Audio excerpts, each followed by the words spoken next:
এবং এখনকার অনেক ভণ্ড যে কবিরাজগুলো বের হয়েছে, এরা জিনকে তাবে করে নিয়ে এই জিনদের মধ্য দিয়ে মানুষের মধ্যে জাদু ছড়িয়ে দিয়েছে এবং এর ফলশ্রুতিতে বহু পরিবার ধ্বংস হয়ে যাচ্ছে। এই জাদুবিদ্যা সত্য। আরও একটা জিনিস সত্য, নবী সাল্লাল্লাহু আলাইহি ওয়াসাল্লাম বলেছেন ইন্না আইনাল হক, চোখের নজর সত্য। নবী করিম সাল্লাল্লাহু আলাইহি ওয়াসাল্লাম বলেছেন চোখের বদনজর সত্য। এই যে আমরা বলি ফেসবুকে এত বেশি ছবি দিয়েন না ভাই, ছবি তুলেন না, ছবি তুলেন না, বারবার যে বলি নিষেধ করি, কারণ কি জানেন? একটাই কারণ, বিকজ চোখ লাগাটা সত্য।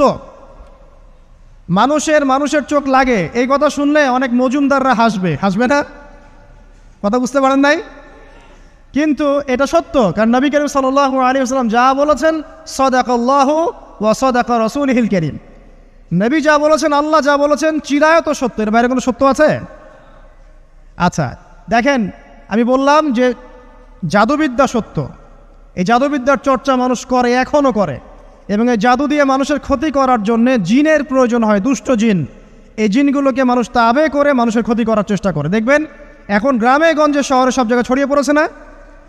দেখবেন, খুব সতর্ক থাকবেন। আমি পরে সলিউশন বলছি আপনাদেরকে। আরেকটা বলেছি, নবী সাল্লাল্লাহু আলাইহি ওয়াসাল্লাম বলেছেন চোখের বদনজর এমন সত্য যে একটা উটকে এই রান্নার ডেকচির মধ্যে ঢুকাই ফেলতে পারে। মানে একটা উট খুব সুন্দর ভালো, আপনি দেখছেন মাশাআল্লাহ বলেন নাই, নজর লেগেছে, উটটা মারা গেছে দেন, তারপর তাকে জবাই করে খেয়ে ফেলতে হয়েছে।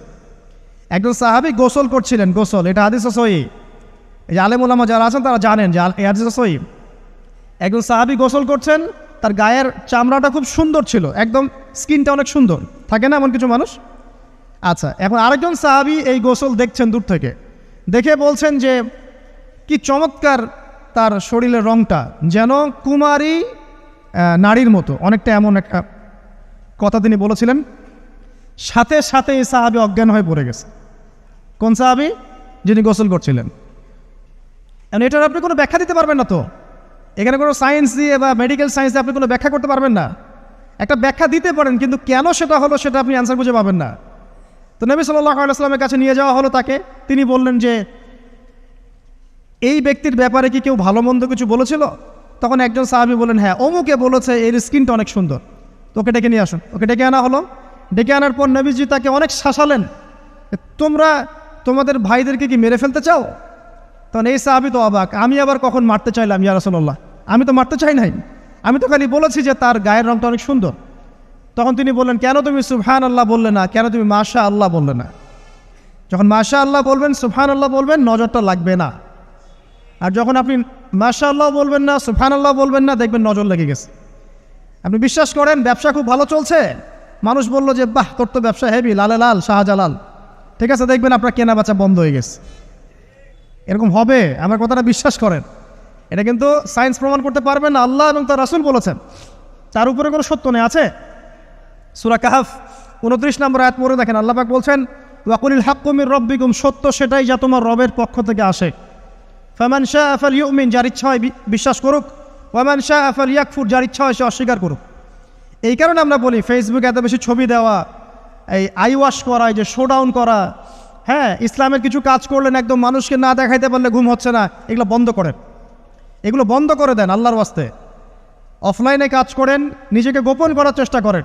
যত বেশি মানুষের কাছে নিজেকে এক্সপোজ করবেন, কাজের বরকত কমে যাবে, কাজের বরকত কমে যাবে, চোখ লাগবে, নজর লাগবে। এবং চোখ লাগা বদ নজরে বহু আলেম আস্তে আস্তে মাঠ থেকে মাইনাস হয়ে গেছে না? যায় নাই? এখন কি আলেমদের সংখ্যা বেশি না কম? যত দিন যাবে আলেমের সংখ্যা আরও কমে যাবে।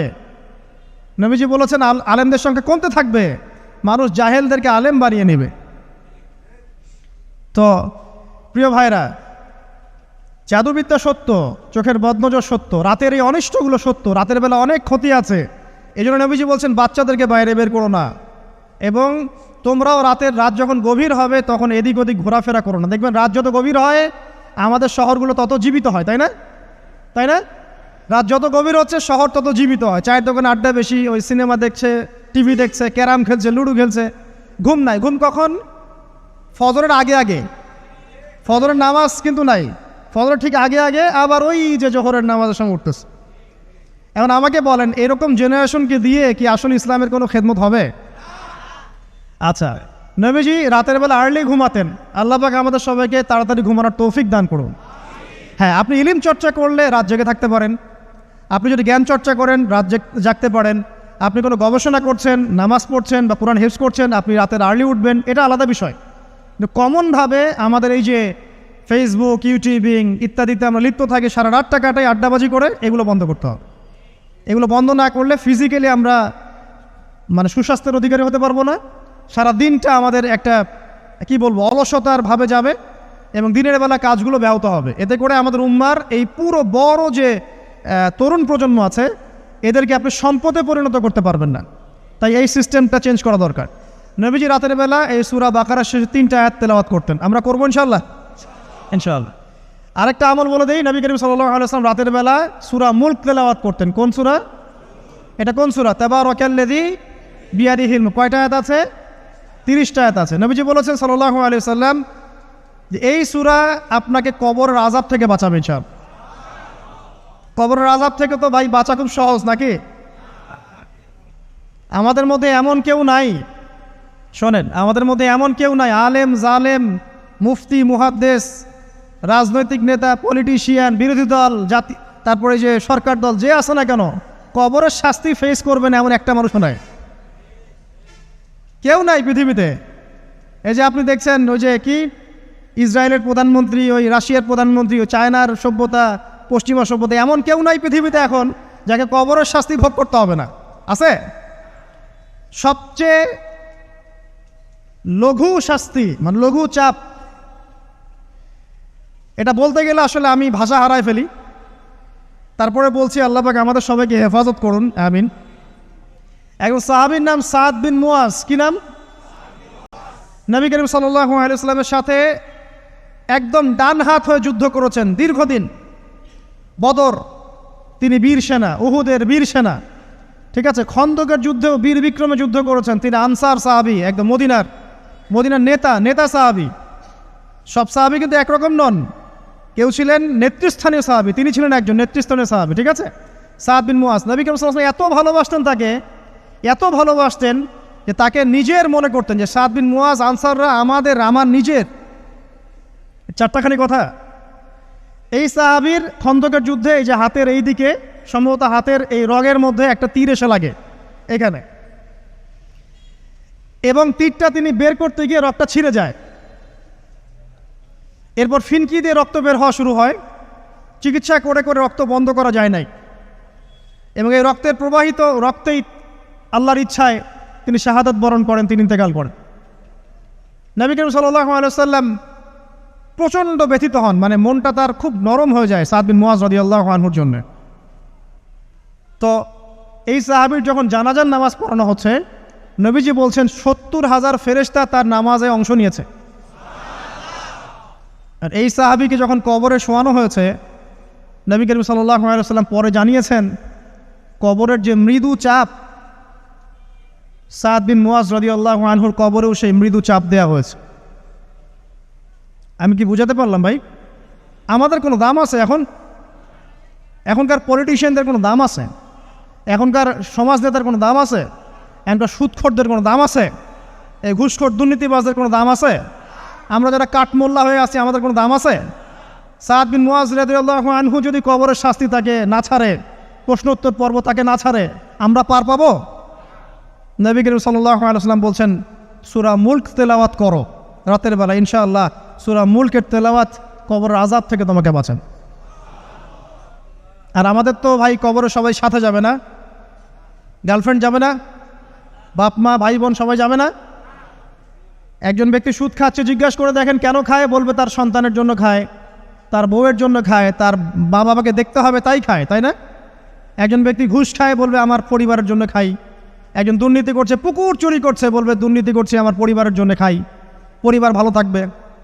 সবার একই এক্সকিউজ যে পরিবার যেন ভালো থাকে, আমার সন্তানরা যেন ভালো থাকে, আগামী প্রজন্মের জন্য কিছু রেখে যেতে পারি, তাই না?